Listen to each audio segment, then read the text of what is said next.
UP PGT के साथियों को अनुसर का एक बार प्यार भरा नमस्कार।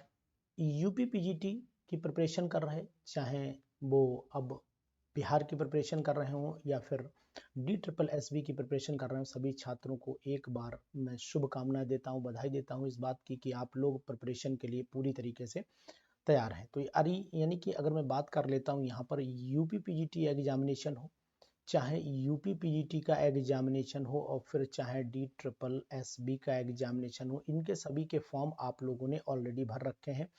बीपीएससी की भी तैयारी में आप रेडी हैं, यानी कि बीपीएससी का मतलब बिहार एस्टेट के साथ ही साथ बीपीएससी की प्रिपरेशन भी कर रहे होंगे।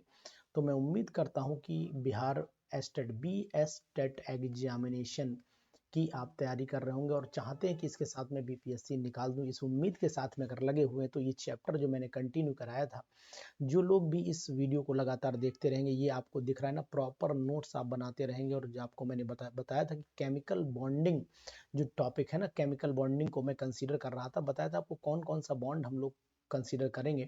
तो इसके बाद मैं अब कंटिन्यू कर लेता हूं अपने सिग्मा और पाई बॉन्ड से। यानी कि कहने का मीनिंग है कि मैं यहाँ पर अगर आपसे बात करता हूँ कि एक बॉन्ड सिग्मा होता है और एक बॉन्ड आपका पाई होता है, तो पाई और सिग्मा बॉन्ड में अगर आपको पढ़ाऊं तो ये तो कोई बहुत बड़ी बात नहीं है कि सिग्मा पाई बॉन्ड कौन से होते हैं। हेड ऑन ओवरलैपिंग से जो बॉन्ड बनता है वो, यानी कि सिग्मा की अगर मैं बात कर लेता हूं तो सिग्मा बॉन्ड में मैं आपको बताने की कोशिश करूंगा कि sigma bond head on overlapping से बनता है। तो यहाँ पर मैं लिख देता हूँ हेड ऑन ओवरलैपिंग, है ना। हेड ऑन ओवरलैपिंग से जो बॉन्ड बनता है वो हमारा कौन सा बॉन्ड हो जाता है, सिग्मा बॉन्ड होता है। अगर आपका एक मैं अगर आपसे सिंपल सी बात ये कहूँ कि साइड वाइज ओवरलैपिंग से बॉन्ड बनता है तो वो पाई बॉन्ड हो जाता है। पाई बॉन्ड को हम लोग पाई से रिप्रेजेंट करते हैं और सिग्मा को आपको पता होना चाहिए आधा ना, यानी कि इस तरीके सिग्मा से रिप्रेजेंट, इसे सिग्मा बोलते हैं हेड ऑन ओवरलैपिंग, और ये होता है साइड वाइज ओवरलैपिंग। लेकिन एक चीज आपको ध्यान देनी पड़ेगी, साइड वाइज ओवरलैपिंग, लेकिन यहाँ पर एक दो इम्पॉर्टेंट बात है वो मैं आपको बता दूं।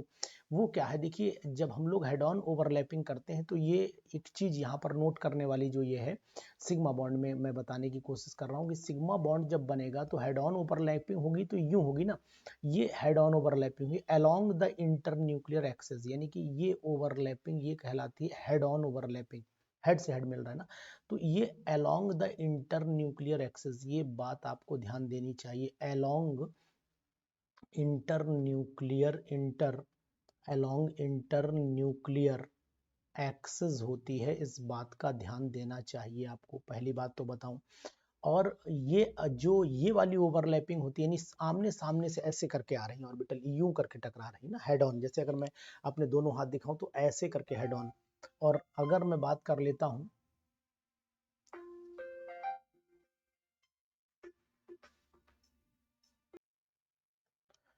तो यहाँ पर बात हो रही कि along the inter nuclear access पर अगर है तो हेड ऑन ओवरलैपिंग होना ही होना। लेकिन अगर मान लीजिए ये ओवरलैपिंग साइड वाइज से हुई तो साइड वाइज का मतलब ये हो गया कि भाई ये perpendicular to the inter nuclear axis, यानी कि अगर मैं एक्सेस ये मान लेता हूं तो ये ऑर्बिटल आपकी ऐसी आ रही तो इसका मतलब ये परपेंडिकुलर है, 90 डिग्री का एंगल यहाँ से जनरेट कर रही है, इसीलिए हम इसको साइड वाइज ओवरलैपिंग में बोलते हैं कि perpendicular to the inter nuclear axis. तो यहाँ पर वर्ड आपके लिए आना चाहिए परपेंडिकुलर, परपेंडिकुलर वर्ड आना चाहिए। तो मैंने सोचा कि मैं आपको थोड़ा थोड़ा पढ़ा करके क्वेश्चंस भी कराता चलूं।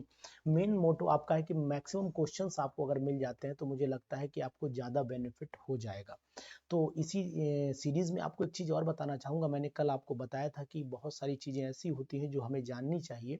जैसे इंपॉर्टेंट पॉइंट में मैं आपको पढ़ा रहा था कि लेटेस्ट एनर्जी की जो बात कर रहा था, वहाँ पर मैं अगर आपसे कहूँ कि PbSO4 कॉमा, अगर मैं AgCl की बात करूं तो AgCl भी हो गया, AgBr की बात करूं तो AgBr भी हो गया, और अगर AgI की बात करूं तो AgI हो गया। कहने का मीनिंग ये है कि ये पानी में इंसॉल्युबल होते हैं, लगभग मान के चलिए ना के बराबर ही घुलते हैं, क्योंकि इनकी लेटेस्ट एनर्जी बहुत ज़्यादा होती है। यानी कि अगर मैं देखता हूँ तो इनकी वेरी हाई लेटेस्ट एनर्जी होती है, इस बात का ध्यान दो, वेरी हाई लेटेस्ट एनर्जी होगी। तो इस चीज का अगर आपको ध्यान है तो फिर ये मान लीजिए कि ये सॉल्ट आपको अब याद रहेंगे। तो अब यहाँ पर कोवेलेंट बॉन्ड में अब आपको सिग्मा और पाई बॉन्ड निकालना भी तो आना चाहिए ना।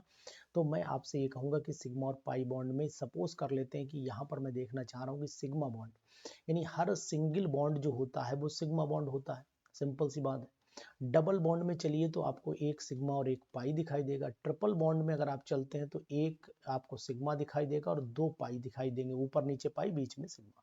इस तरीके से अगर आपसे कहा जाए कि भाई ये बताओ कि C2H4 में कितने सिग्मा कितने पाई हैं, तो इसके स्ट्रक्चर को ड्रॉ कर लीजिए और खट से आप सिग्मा और पाई बता देंगे। तो ये बात मुझे बताने की इसलिए ज़रूरत नहीं क्योंकि आप उस लेवल पे है जहाँ पर ये सब बातें इंपॉर्टेंस नहीं रखती हैं किसी भी कीमत पर। तो यहाँ पर आपको एक पाई दिखाई देगा और 5 सिग्मा, यानी कि 1 पाई है और यहीं पर शायद 5 आपको शायद क्या 5 सिग्मा है, 1 2 3 4 5 सिग्मा है।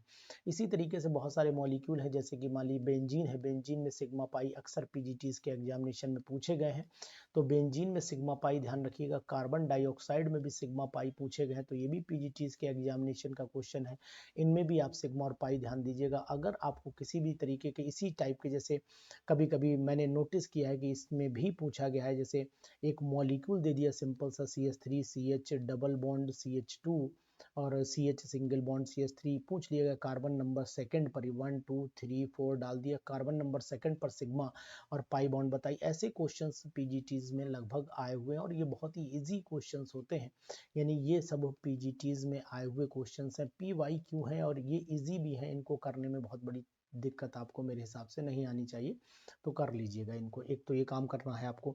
दूसरी चीज़ आपको और बताने की कोशिश करूंगा कि आखिरकार अगर हम लोगों को और भी क्या क्या पढ़ना चाहिए इसके अंदर। दूसरी चीज़ जो इम्पोर्टेंट फैक्टर्स हैं वो हमको सब चीज़ पढ़नी चाहिए, और बॉन्ड एंगल है, बॉन्ड एंथैल्पी है, ये पढ़ना चाहिए। लेकिन अभी उन सब टॉपिक से दूर थोड़ा सा हटेंगे, लेकिन हम पहले बॉन्ड में हमने हाइड्रोजन बॉन्ड हेडिंग बनाया था, अगर आपको याद हो तो। हाइड्रोजन बॉन्ड, देखो हाइड्रोजन बॉन्ड और एक था कोऑर्डिनेट बॉन्ड, तो दोनों पहले बता देता हूँ। एक आपको पहले कोऑर्डिनेट बॉन्ड बता दूं, और कोवेलेंट बॉन्ड मैंने बताई कि आप कोवेलेंट बॉन्ड तो सिंपल ही है, जैसे कोवेलेंट बॉन्ड में आपने सिग्मा और पाई पढ़ाई है, कोवेलेंट बॉन्ड में सिग्मा और पाई आपने पढ़ाई है, तो यहाँ पर बात करने की जरूरत है नहीं। कोऑर्डिनेट बॉन्ड को अक्सर हम नोटिस कर पाते हैं कि कोऑर्डिनेट जो बॉन्ड है इसको आप एक तरीके का नाम और देते हैं, जिसका नाम होता है डेटिव बॉन्ड।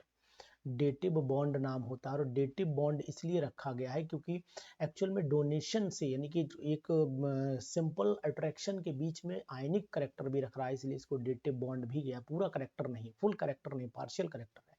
और कोऑर्डिनेट बॉन्ड को अक्सर हम लोग इस एरो से रिप्रेजेंट करते हैं, ये बात भी आपने नोटिस की होगी।